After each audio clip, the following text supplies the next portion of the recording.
Hey, Jimmy Valentine, that was a really great game-winning score you had there at the sporting event. Yeah, thanks. I really appreciate that. You can look for that card really soon at Colorado Coins, Cards, and Comics. They got tons of sports memorabilia. Jimmy Valentine, RKO Radio News. Jimmy, what makes Colorado Coins, Cards, and Comics your favorite comic store in the Colorado area? I'm telling you, forget about it. A comic collector like me, I can save 20% on a hold slot. Duh. Plus, it's hard for me. I'm on the road all the time. If I want the Amazing Spider-Man and I'm not around, it's in my hold slot. Jimmy Valentine, what do you have to say about your recent allegations about steroid use? I'm not going to answer that question, but I am going to tell you that if I want to get Magic the Gathering cards, I go to Colorado Coins, Cards, and Comics. The little square Jimmy Jr., he loves those. So go to 6700 Wadsworth Boulevard in Nevada, Colorado. They'll take really good care of you. Hold on, Jimmy, one more question. Wait, Jimmy. no, don't go yet. Does this sound familiar? You're interested in purchasing that new action figure, but aren't sure if it's worth it? Well, come check out PlasticExplosion.com, where you can go to find all the latest and greatest action figure previews and reviews. Every week they'll be bringing you reviews and picks from your favorite collections, such as DC Universe, Masters of the Universe Classics, Marvel Universe, Star Wars, Transformers, and many more. Come check us out at PlasticExplosion.com. That's PlasticExplosion.com. For barbecue that can't be beat, try Birdman Barbecue Sauce. Available and original and spicy.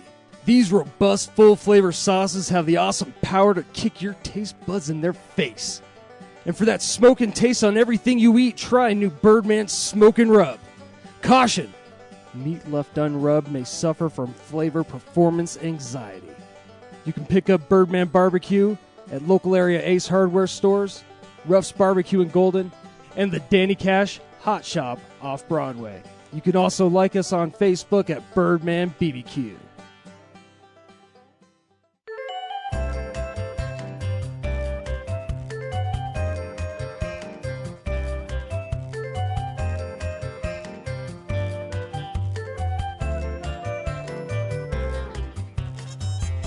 Welcome to the podcast. I am Ryan. With me is James and Brad, and we are the Real Nerds. You did not sound excited about having us here. Well, I didn't know if I'm introducing you as a part of the intro to this because you guys didn't say anything last week when I did the intro to our special interviews we've been doing. Oh, is that what this is? Yeah. Oh, cool. Who are we talking to this week? This week, we talked to somebody last month, Jonathan Tiersten. He is a horror star. A horror star? He is a star in horror movies, most notably Sleepaway Camp. And then he took a 30-year break. Was it 30 or 20? 20? No. He'll tell you in the He'll interview. tell the interview. I'm pretty sure it's 30. No, it has to be 20 years because he looks way too young. Yeah, for it's it to have been 1983, 30 so yeah, to 2003. Yeah. Anyways, he took a 20-year break because he focused on his music, and then he came back in a movie called The Perfect House, which is a really cool movie. It's an anthology, but it doesn't really follow some anthology rules, which I appreciated, and he is really good in it. His segment, I don't know what you'd call it, short segment, his anthologist make it part arc story with portion. Anyway, he plays a serial killer named John Dozy who keeps a woman alive in his basement for 5 years because she's his muse that gives him inspiration to kill people. Because he's a painter. Oh, killing people. Oh, yes. Oh, okay. And he's very good in it. And he will tell you all about it. And what I really liked about interviewing him is he kind of just, when we were doing Mile High Horror, and we were really I was dead set on interviewing Kane Hodder, who played Jason. And we really didn't know anybody else who was going to be there. And that's nobody's fault. We just didn't know. Everybody was super nice. And we sat down in our booth, and, is anybody going to even talk to us? I mean, what are we going to do? And because it's the first con we've done since Comic-Con. So yeah. I think we were all a little off our game, too, because we're sitting there going, like, how do we do I don't remember how to do this. That, too. And, I mean, I'm really, I guess, the really only horror fan. I mean, Brad, you watch horror movies, but not like I watch horror movies. Yeah, I was really a fish out of water. When he walked by, I'm like, I think I know that guy. Yeah. And he was just saying, hey, guys, what do you get? We guys do a podcast? We said, yeah. He said, well, out of all, the movie I have, I said, oh, what movie are you in? He says, oh, I did a movie called The Perfect House, but you might know me as Ricky from Sleepaway Camp. and then my brain just like kicked in. Well, I'm because like, he said something about like you'll recognize me as the guy with the real short shorts in Sleepaway Camp, and I was like, oh yeah, yeah, Shorts, yeah. yeah, and like it literally like my brain like clicked on. I'm like, oh, that's right, I know this fucking guy from Sleepaway Camp. You're that fucking guy. And for those who don't know, Sleepaway Camp was one of the slasher movies that came out, what they call the golden years of slasher, which takes place right after Halloween, which is 1978 to about 1984. There's tons of slasher movies released, and there's some that really stand out besides your Halloween, Friday the 13th, and Nightmare on Elm Streets. Sleepaway Camp is really infamous for it sets up the characters really well. The characters, I mean, they're kids, and it's a camp, but the big thing that everybody remembers is the girl who's doing all the killing is actually not a girl, it's a guy. Whoa. So at the end you find out that she has a dick because they show you. So, and it's really violent.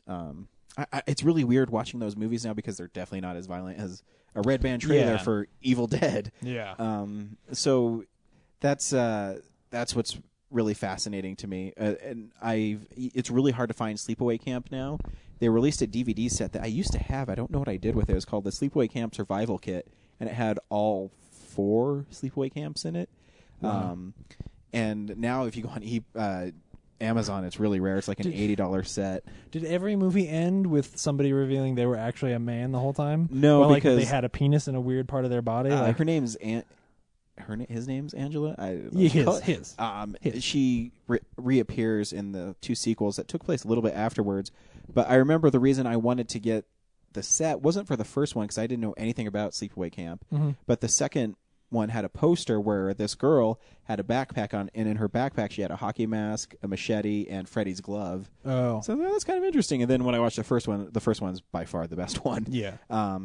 So yeah. Anyway, sit back because the interview's long and listen to Jonathan Tiersten. And I mean, I ask him questions that I don't know why I had the balls to ask him these questions, but he answered them not only truthfully, but a really interesting thing that I really took away from it is his commitment as an actor and the process he goes through. Because I mean, I was an actor in high school, but I kind of lost my love for acting. I like being behind the scenes guy and directing things. Yeah. I don't like the process of acting. I don't. You know how some people get like all worked up. Right. You know, like Tom Cruise when he's about to run, he probably runs before he runs on camera. Right. But I asked him, really serious questions. I said, well, how do you get in the mind frame of being a serial killer? How do you get in your mind frame of being in these intense scenes? And he would tell us. I mean, he was honest. He told us. I'll let him tell you because his stories are really good, and he was very interesting, and he was very outgoing. And I mean, after we interviewed him, I spent more time with him at the con, and he introduced us to other people we did interviews with. Invited us to stay at his house. But anyways, here, listen to Jonathan Tiersten. He's really good, and when we're done, we'll come back and I'll say some extra stuff. Welcome to Real Nerds' other interview at Mile High Horror Fest. I always hate introducing these things because I'm terrible at it. Yeah. I'm Ryan. This is James, and we are with Jonathan Tiersten. Jonathan Tiersten. Now, you were in a slasher film in the 80s, with what they call the golden era of slasher films. No doubt. But you were in one that is kind of notorious because it's really violent, and the twist ending gets people. Yes. Correct. And you were in Sleepaway Camp. I didn't even tell what movie it was. That was horrible. Yeah. No. So can you tell us about being in that movie, and especially in an era where slasher films were kind of the horror golden child, I guess. I don't know how else to describe it. It was it was a really interesting time because, there were a lot of those slasher films coming out, and I think what they were leaning to at that time was just coming up with more creative kills and and I think there was a trend that was going on that was I didn't necessarily like, which was less towards the macabre suspense trend of Hitchcock and stuff like that. What happened with Sleepaway Camp was so different because to me it was character driven, and that is very unusual for even that 80s realm of slasher movies. With maybe the exception of, and it's funny because a friend of mine directed it and wrote it, but with the Hello, Mary Lou, or Goodbye, I can't remember what it was, but the prom night sequence. Yeah. And my favorite movies are always character driven, and Sleepaway Camp was. Yeah, and that's what it was really meta. It was one of those movies that's kind of ahead of its time because it took the conventions that you knew of a slasher film and kind of turned them a little bit. Because one, the killer isn't who you think it's going to be at all, and they even have the art for it kind of has a wink to previous ones.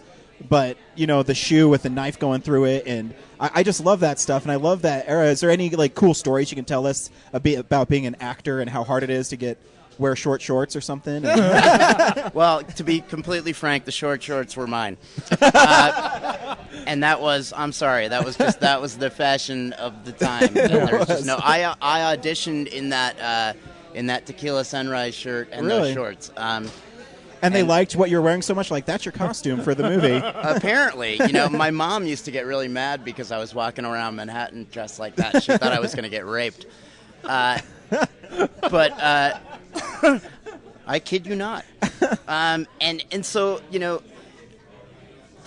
I remember people always ask me about it now, and, they say, oh my God, that movie would never get past the censors and blah, blah, blah nowadays and all that stuff. But it was a less prudish time.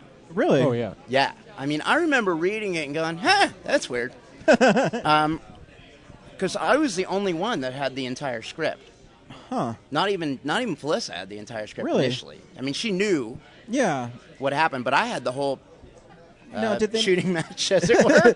Yeah. Did they not give you everybody the full script because they didn't No, want they didn't people want it getting out. Yeah. Because if you remember, Sleepaway Camp was a real release. Yeah. Unlike a lot of indie films,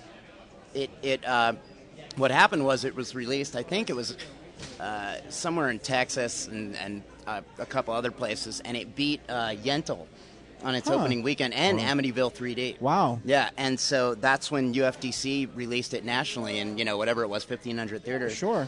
And it was on the top 50 movies list. I mean, movies used to run for a long time. Yeah. Right. It was on the top 50 movies list, I believe, for 17 weeks. Wow. And, but it was, and I mean, there were television commercials, on network. Yeah, it was a different era. Yeah, it really was, I mean, I don't know how it all happened. I've never quite understood it. I remember when we were filming, I mean, the crew was massive. And it was the actual crew from, what was it, Creepshow. Oh, really? They literally finished shooting Creepshow and then came and did Sleepaway Camp. Wow. Yeah, and it was like if you go back 20, 30 years and you start looking at the way movies were rated, things were not listed as you can say fuck once but not twice, and it wasn't hammered out as well. You can't say fuck twice when Ricky's fucked. Well, he is. But I mean, it was I would definitely say that it was not as prudish as we are now, or at least. Maybe people wouldn't be shocked by some of that stuff as much now. We were more tolerant. But there are, the ratings are just different back then, It was. Well, you guys, are younger than I am, but I remember it was, to get into an R movie was so easy. Really? I mean, it was so easy. I mean, it's not like somebody ever said, oh, you can't come in. And, here I was, I looked like I was about 10. And I'd be like, can I have 2 tickets, please? For Death Wish, thank you. And it was easy to do, and I think it was just acceptable. And now what you have is movies on either fringe, where you have stuff that's gore, right. To the umpteenth level, and then you have stuff that's so mamby-pamby and painful to watch. Yeah. You have to swing for extremes. And, Sleepaway Camp, too, kind of built up. It wasn't all of a sudden, it was lots of murders all of a sudden. It kind of got all the kids there. It's a good camp film. It is. It really is. And it's one of those movies that I don't want to say you forget about, but you forget the time that it came out. It was, the cream of the crop because there's so many slashers at that time that were horrible. One I always point to that people like is April Fool's Day. I don't like that one because I think it's too cheesy. But this is what I found, and it's really, to me, it's really interesting because, and this has been a very new trend with regard to Sleepaway Camp, is that what I used to see for years was bad movie, great ending. Yeah. Oh yeah. Now that's starting to change. In fact, in Maxim this month, they write up Sleepaway Camp as in their 66, really? Best slasher films that you've never seen. Huh. And it says unequivocally, one of the best slashers of the 80s. Wow. Yeah. Said, it had several sequels, but none were as good as the original. Oh, no. And now they're getting it, I think. And I know, a lot of people in Hollywood a lot of people know who they are, who, if you thought the film was just about the ending, it wouldn't have worked. No. And, the shock of it is... Awesome. helps. It helps, you know what I mean? Yeah. But you're right, it's the build-up to it. I think a lot of times now, slasher movies, whether it's Saw or whatever it is, if you can even classify it as slasher, it's all about how grotesque can we kill people. Yes. And there's no build-up to it. So I think that's why something like Sleepaway Camp is effective, because you get built up to it, and you're expecting one thing, and it just blows your mind when it goes another way. And the weirdest thing, I think, there's been so much written on it, but there's this sort of redemption that's going on throughout the movie, where the bad guys keep getting, but then they turn it all on its head at the end. Absolutely. And you're like, okay, now I don't know what to think. Yeah, exactly. And there's entire YouTube pages of people's, reaction to the final scene. Really? They're just sitting there like, is that exciting for you for a movie that is it 30 years old? 30 years old, yeah. It's 30 years old this year. That kind of catches on later. And that it still has the So ability weird, to isn't it? be shocked, because it's so... You think people would know the ending, and they would know it because it's 30 years old, but it still catches people by surprise. Well, yeah, and I mean, I think it's great when people sort of, it's still a little bit under the radar, which is great. And I think it's great when people bring friends. I have a director friend, Ron Oliver, who he directed the two Prom Night sequels, and he posted on his Facebook a while back that he has now bought his 11th copy of Sleepaway Camp because he keeps lending them to friends. They never give them And he back. never gets them back. And when you give it to somebody who's never seen it before, the thing about it is, though, this is, and I was reading something about this with how we deal with fear and whether or not we like to know the ending of things, or whether we always want to keep it a surprise. If it were just about the ending, people wouldn't be watching the movie over and over and over I agree. again. And they do. It's a party film. There's drinking games. Oh, yeah. I mean, I love that aspect about it. And I'm so removed from it because it's been so many years. I like watching it. I think it's funny. I really do. I think it's an hysterically funny film. Do you remember vividly shooting it, or do you have to watch the movie again No, to I kind of... remember everything. Yeah, Because I've been friends with Felissa for so long. Oh, nice. So what is your favorite story from on-set shenanigans on Sleepaway Camp? Is it something you can share with people? I mean, I share. I've we're never, explicit, so you can do whatever you want. Right? We don't No, care. I've never shied away from this, and Felissa has talked about it too. But we had a little puppy love romance while we were on set that did not end well, and then rekindled that romance in our 30s, which was weird, but. And we're very, very great friends, but it was, I remember that we had to reshoot the entire scene of me screaming, and the director had to lock the two of us in a room, and he said, "You two fucking figure it out." So I don't know, I don't even remember. So she did all the talking. So was he disappointed with your performances, and he was so fed up that he's like, figure it out? Yeah, because he knew I'm something done. was going on that was affecting our performances. Gotcha. I gotcha. Not hers, because she can do that stare thing till you're dead, which is very difficult when you're fighting with her. Oh yeah, She can literally stare at you for like 3 minutes without blinking. I've never seen anything like it. It's really weird. But Wow.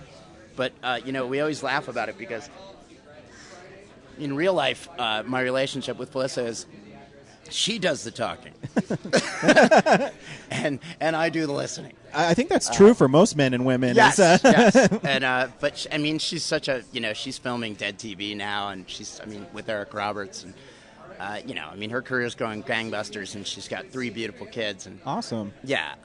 But yeah, it was we were kids, and Yeah. kids do dumb things. She was beautiful, and no, she does not. She doesn't. That was a prosthetic. That actually wasn't her. Really? That was a college student. She refused to wear it. Really? It's a college student from a local college, and they shaved his entire body. He cried like he was in some kind of Greek tragedy. And they were plying him with Jack Daniels. I'll never forget it. I was the only one on set for that. Wow. It was miserable. I don't I was imagine. laughing hysterically. Because you didn't have to do it, right? I was like, "Oh, this poor slump will do anything for $250." They paid $250 for that? I might do it. That was a lot of money back then. I might do that. Yeah. So if you need a penis stand-in double and you're offering me $250, I will do it. I'm not going to make that promise. Okay, well, I don't want you guys to pay me. No, but I mean, yeah, it's crazy. I mean, so many things have happened recently too, like with Eli Roth listing on his top 5 horror movies of all time, and I got an email from him, and I have to tell you guys this because I've been on cloud 9, but yesterday. Oh, awesome! Wow. Yeah, about working together, and that's awesome. Dude. Yeah, he said it's an honor for me to be having this conversation. Is he going to put you in Thanksgiving? That'd be awesome. Like, really? Oh yeah, no. If he put you in Thanksgiving, then well, we'll see. We'll see. I don't know what it's going to be. You know, he's working on Hemlock Grove right now, which is going to be I would assume amazing. I mean, $55 million budget for 10 episodes. Wow. Yeah, it's pretty serious. That's stuff. serious. Yeah. Moolah.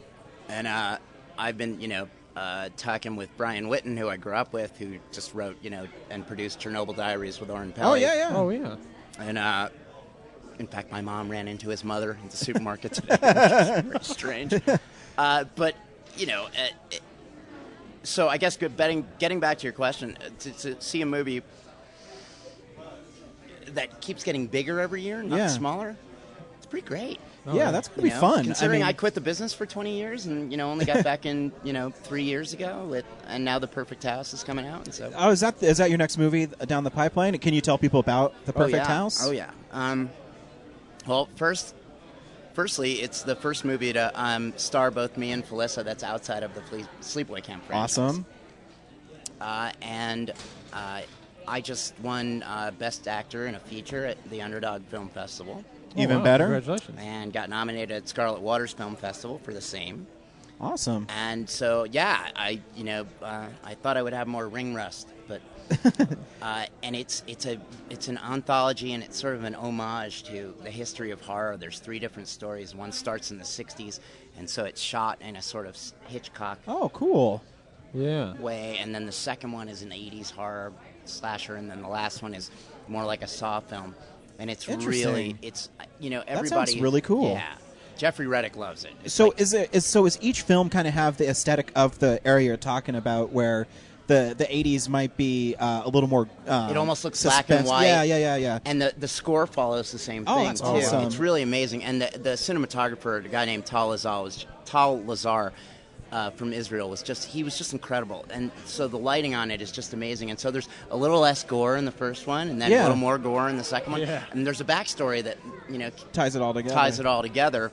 They already have my character's name was John Dozy, and they already have the Perfect House Origins, which is my character before this all happened, which he's changed it to now he's a musician because that's what I do. Nice. And that's how I get my victims. Is I play like these open stages and coffee houses. Love it. That's how I ensnare my victims, who I keep locked in cages, and then I keep one woman there for 5 years because she's my muse. Wow, that's kind of creepy. It's really disturbing, but fun, and there's comedy in it, and that's I love that because it's got that Sleepaway Camp thing where it's awesome. Like it's terrifying, but you find yourself giggling, and that's. To me, that's the best horror. I think it is too. I think when you can combine effective elements of horror and comedy is when you sell the horror the best, because you need to relieve the tension. If you don't relieve the tension, then I think being uncomfortable in a movie the whole time is not good. Yeah, it's over the top. Yeah, so that's awesome. So is this movie going to be at more festivals? Or are you releasing on Blu-ray, DVD, or what's the plan for it? It'll be. The latest I've heard is it'll be on Netflix and iTunes and all that stuff in November, and then Blu-ray and DVD in December. They're talking about a limited theatrical release, but they don't know the specifics yet. And as I told you guys, I brought my 20 DVDs here, and I didn't think I would run out, but I have one left. Oh wow!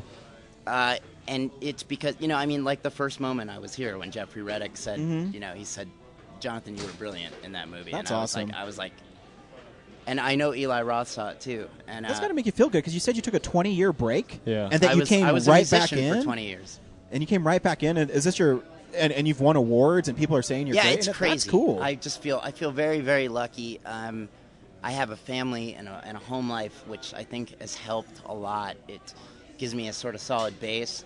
And, people said, how could you get into the mind of a serial killer? And I just said, it was like when they asked Palessa, the director was like, oh, God, I see his Facebook page. There's pictures of him with his kid, and he doesn't look menacing at all. And she said, try dating him. Can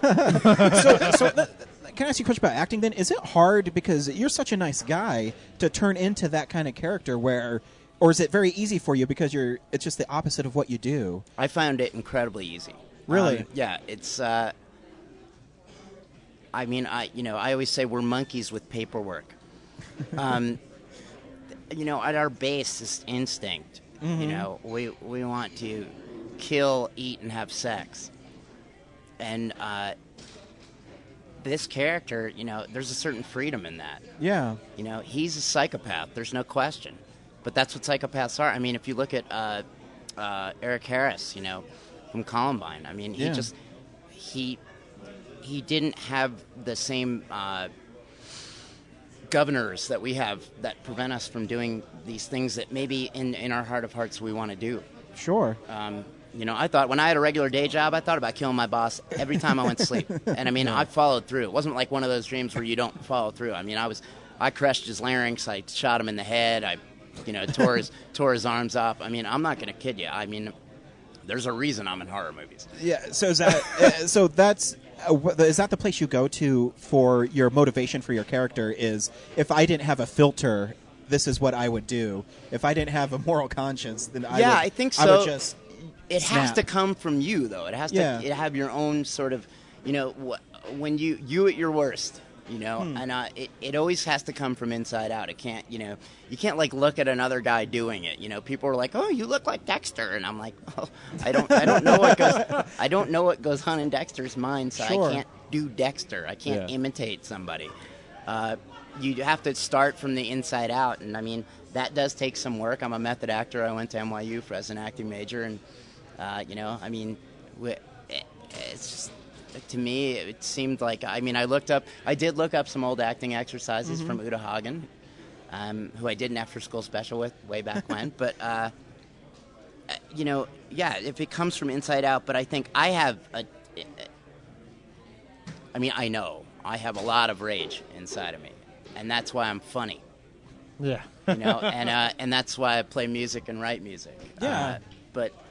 So for me, I think maybe it was a little easier than what it is for some people.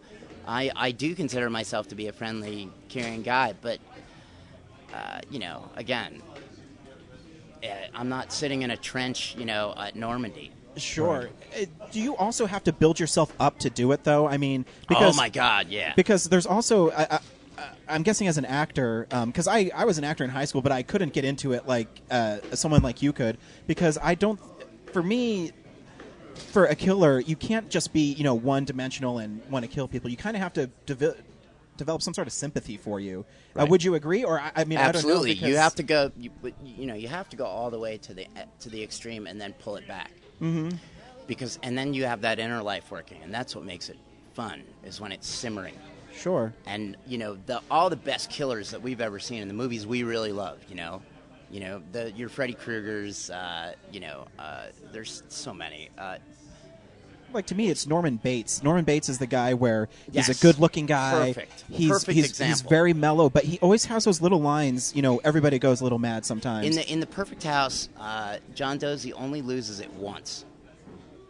He only loses his cool once. And it's very scary when he does. I remember it was scary for me doing the scene. But as far as pumping up and stuff like that, before almost every scene, I was doing pull-ups off the girders. I was swinging a sledgehammer. I was doing push-ups. I was running in place. I was using all sorts of stuff that a lot of method actors would say were maybe cheating. I don't know. But, I was supposed to be sweaty anyway. So Sure. but I found that to be incredibly facilitating in being able to sort of be in the moment. Because, it's supposed to be 2 or 3 people in a basement, but there's 35 people in the basement. And they're all staring at you. And after day one, everybody's like, wow, he's really good. And I'm like, well, great. Thanks for that. I'm like, how about a big glass of shut the fuck up? You know, and, you know, the director, who was great, would actually say, you know, don't talk to him, you know, because, you know, some of the people on the crew were like, how'd you do this? And I'm like, dude, I'm in the middle of this, okay? Yeah.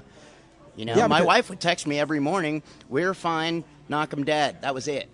Yeah, because to me it'd be like you'd have to get to a dark place almost constantly, and it was horrendously dark. And people trying to break you would be, or talk to you would seem like, you know, getting out of it. Because they wanted to lighten the tension. Exactly. I mean, and I don't, you know, there was no malice involved. They No. just wanted to, they're like, well, he's scaring the freaking shit out of me. Yeah, I want to make him a normal guy, Yeah. you know? And there's a wonderful scene in The Perfect House that I think is the best example of it, where my muse's mother comes to the door with a pamphlet looking for her lost daughter. And I just tear this woman to shreds, but so subtly. You know, and you talked about Norman Bates. Mm-hmm. I had Charles Bukowski in my head because I had watched interviews with him. Yeah. And his gorgeous wife, when she had got him to only drink wine. He's like, you're such a bitch.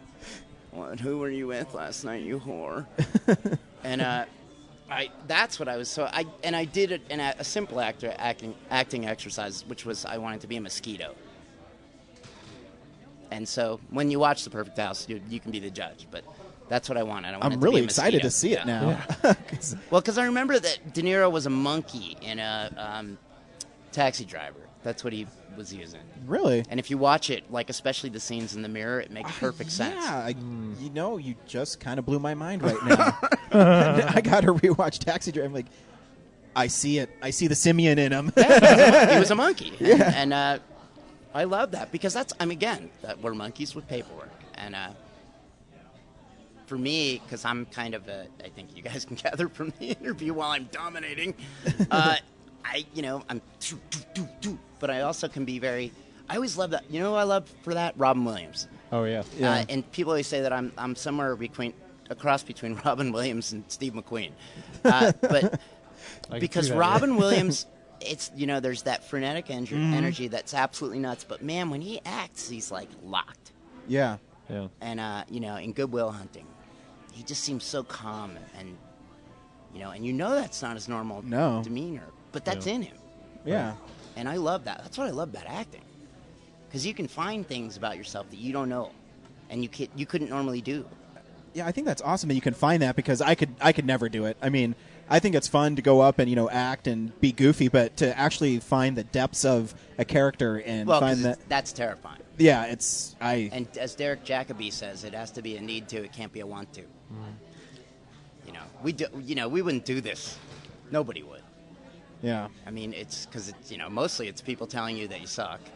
Yeah, you have to be good with rejection, I'm sure. Yeah, I mean, I may have won this Best Actor award, but I can read you 3 reviews where they're like, Jonathan Tiersten's performance is horrendous. Yeah. Yeah. I mean, it's just you do kind of put yourself out there, like literally on a stage, and say, "Hey, this is what I did. Judge me." I mean, I just know if I did it right or not. Yeah. And I mean, I guess you have to be the one who believes in yourself to do it.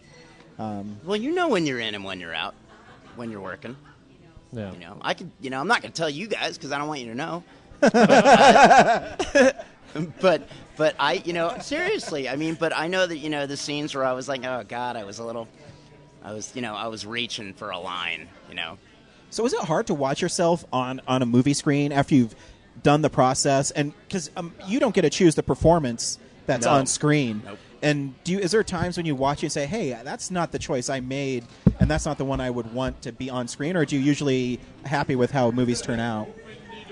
I'm not particularly comfortable with watching myself. No, it's definitely not my favorite thing. I always think I'm going to enjoy it because, my ego says, ooh, this is so awesome. I'm so good. But then, and I invariably, I'm like, oh, God. I'm like, why? How could anyone think this was real? Terrible. And so no, I would, for myself, I don't like watching myself on screen at all. I don't mind listening to myself sing.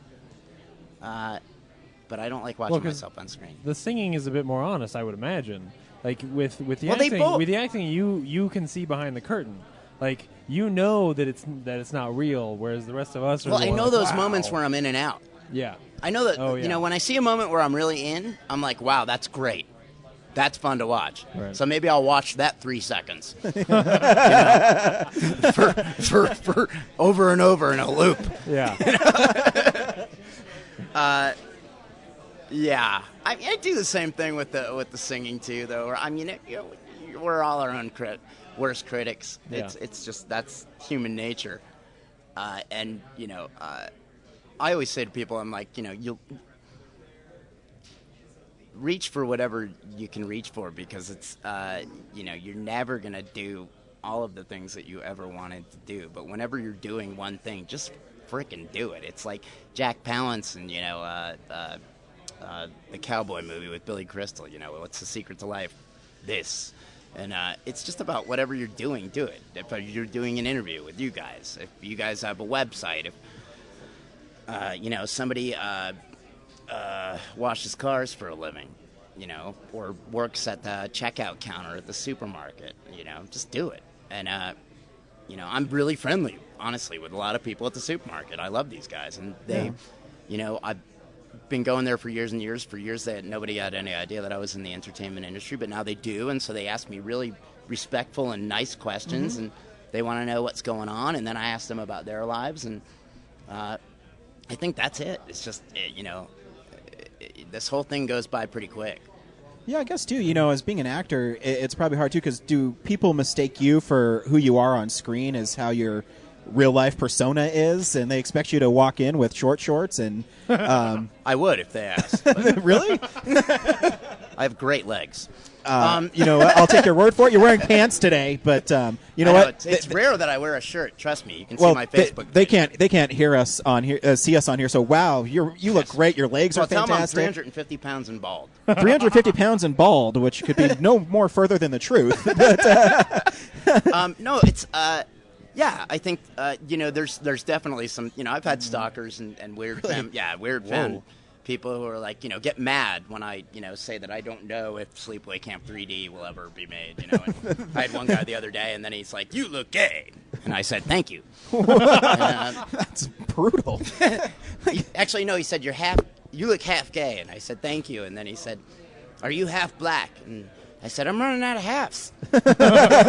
Wait, how are you half gay? I think he meant it as an insult, but I didn't take it as such. I mean, I thought that meant maybe I was good looking. I don't know. Yeah, maybe it's just maybe he was attracted to me. I think you're a good looking guy. Thank you so much. I want to touch you now. Thank you. I felt it. You are it. wearing plaid. I am wearing plaid.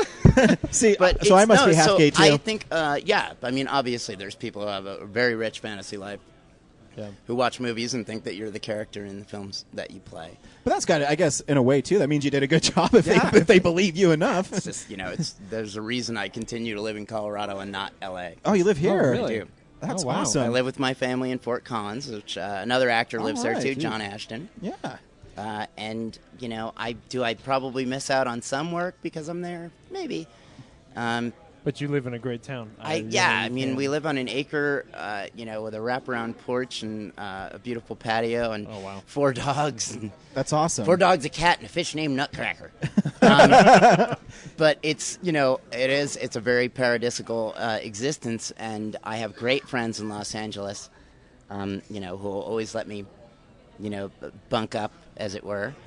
And when you're working, I mean, most films aren't shot in L.A. anymore anyway. Yeah. They shoot everywhere. So Canada, I think, is a big one now. Canada is still huge. Colorado just passed a law very recently that maybe will open it up, which That's would awesome. be great. Our state is so beautiful.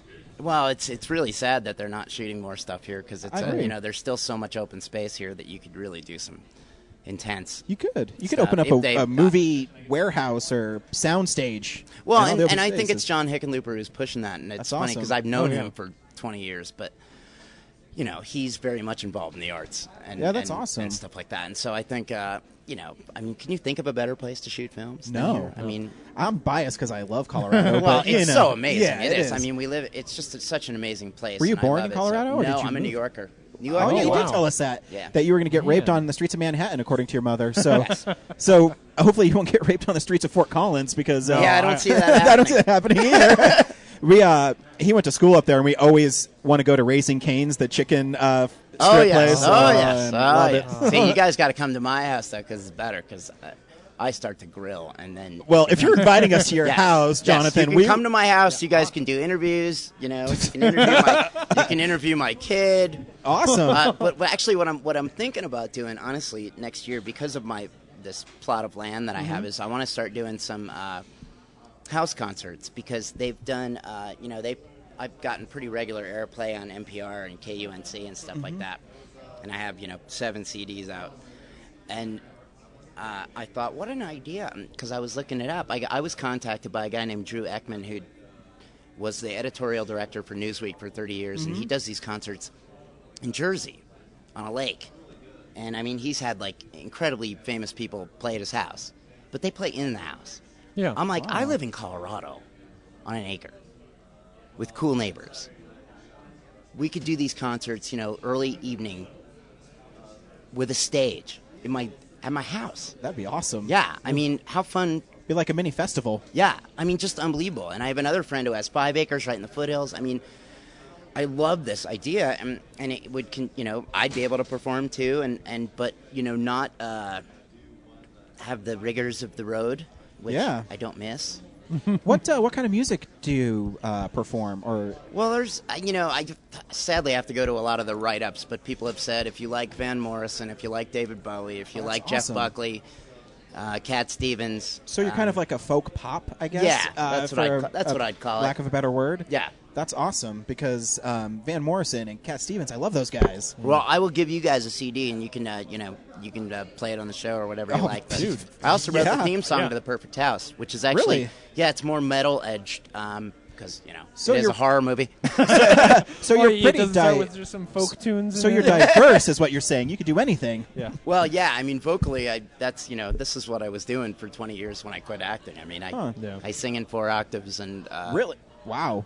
yeah, that's my passion. Always has been. I love acting, and it's the acting thing is really it's helped. It's opened me up musically too. That's really cool. Yeah, so the two have really sort of worked really well together. In fact, the only 2 original songs in The Perfect House, I wrote both. But That is so cool. one of them with my cousin, who's That's an got amazing to be musician. so cool because I guess as an actor and as a musician in the movie, you can totally get the feel of the movie because you're seeing both sides. You can set the tone not only with your performance, but with your music. Well, it was really interesting because when I was recording the song for The Perfect House, I was actually shooting another film called Redemption, which is supposed to be at the Tribeca Film Festival next year, and it was with George Loros from The Sopranos, who plays Buffalo Ray Curto. Yeah. Who was also in Serpico, one of my favorite movies. And George and I got to be really good buddies on the set, and he's like, "What are you doing?" Because I was down in the hotel lobby on the computer, and I'm sharing lyric files with my cousin. We did this recording completely in 2 different places. Yeah. Wow. And Simon, the cinematographer, took me to a studio up in where was that? North of the city, like Nyack area in New York, and took me to this amazing studio in the country. And so I recorded my vocal tracks there. My cousin was recording all his stuff in Long Island, and he said, that must be awesome to be able to, do that while you're working on this. And I said, in fact, yes, it is. So are you a lyricist and a composer or I even did a score for a short film with David Krumholtz from Numbers. Oh yeah. And now he's on that new show, Partners. Yeah. And it's really cool because he plays sort of like a Frank Sinatra type cop. It's called, and this gets where it gets confusing because I just did a movie called Redemption. This one's called Demption. Nobody was harmed in the making of these films. But Krumholtz was amazing in it. And Peter, what's his name, McNichol or whatever, from Ally McBeal and Numbers. What was his name? Peter Nichols? Yeah. Yeah, 24 yeah. too. Yeah. He said that it was the best work David ever did. Wow. And but that was, I'll tell you what, writing a score, I thought 7.5 minutes would be a piece of cake. 55 hours later. Oh, wow. 55 hours, I'm Wow. not kidding, in the studio to get a 7-minute score. But it's really cool. And you can see it. It's on YouTube and stuff. Yeah, we'd love to. And it's really fast, and there's lots of bloodshed and drugs and meat. Who doesn't love bloodshed and Yes, drugs, yes. you know? And David Krumholtz is, like, really cool as this. Like, he has, like, a pork pie hat, you know, and does this total, like, Sinatra cop. Awesome. Like, short guy, but just, you can tell he's so bad. You know? Like, he's not a good guy. He's at least as evil as the evil guy. Yeah. I'm serious. When we're done here, you guys should watch it, because I love it. Yeah. Oh, yeah. So is there a place we can go online to find you and projects you're involved with? Yeah, there's JonathanTiersten.com. Also, you know, obviously my Facebook page, and then I have a Facebook fan page as well. Awesome. And also my management page, which is adamanagementgroup.com. And my amazing manager, Andrea Albin, is on there. She has helped me enormously to sort of manage all these things that are going on at the same time. I know, if you're doing that and you're Yeah. coming to conventions, Yeah, man, and I'm you're trying to produce. And Yeah. it's you're not busy, are you? No. Not at all. For me, mostly my favorite thing, I'm not going to lie to you guys, my favorite thing, and that's why I'm serious. This is not a hollow invitation. You come to my house, you sit there, we grill, we drink beer, and then we grill more. You know what? I cannot say no to that. Yeah, and it's gorgeous. You know, Oh. I mean, our house is just, you know, I hate to say it, I'm proud of my yard. That's okay too. We have a huge garden. You know, it's just a really fun place to Wow. hang out. Awesome, Jonathan. Thank you so much for sitting down with us. Oh, you're It very was welcome, guys. An amazing. You're an amazing guy. I really appreciate it. Thank you. You do so Thank much. you. Thank you. Thank you. Thank you. So once again, I want to thank Jonathan for sitting down with us, because he's the one who broke the ice for us at Mile High Horror, and Yeah. he got us talking, and he got us getting everybody else involved. We probably wouldn't have talked to as many people if it weren't for him. It was really nice of him. Yeah, so I mean, I love the story about how he would do push-ups and he'd get, you know, worked up, amped up for these scenes, because if you've seen the movie, he does. I mean, and he's really good, because he has kind of a really nice demeanor, and so even when you watch him as he's playing a serial killer in the movie, you're like, the reason he's scary in the movie is because you don't picture him that way, Right? Because he doesn't wear a mask, he wears jeans and a shirt, and he's just a vicious person. So you should really go to theperfecthouse.com, where you can download the movie. It's only $6. I promise you, if you're a horror movie fan, it's worth $6. And check it out. He also wrote the soundtrack, or not the soundtrack, but he wrote the theme for it, so you can listen to his music. He has a band. It's called Jonathan Tiersten and the 10 Tears. And he was so nice. When the festival was ending, we were just hanging out talking to him. He gave us a copy of his DVD, all his CDs, for nothing, just because he's like, he thanked us for sitting on our podcast. Yeah. When we should be thanking him for taking time. I mean, a long time. Yeah. So he was very gracious. Again, make sure you stay tuned later on, because we'll keep on rolling these out. We still have a lot of interviews to do. So much work for Brad. Yep. So make sure you stay tuned for that. And they're really fun. I promise. I'm not saying that because, you know, I'm doing the interviews. I'm not the interesting person. The people who are telling the stories are the interesting. No, you're really boring when you're talking. I am. So please let us know what you think. And thanks for listening. And until next week, we'll see you in the movies. Bye. Bye.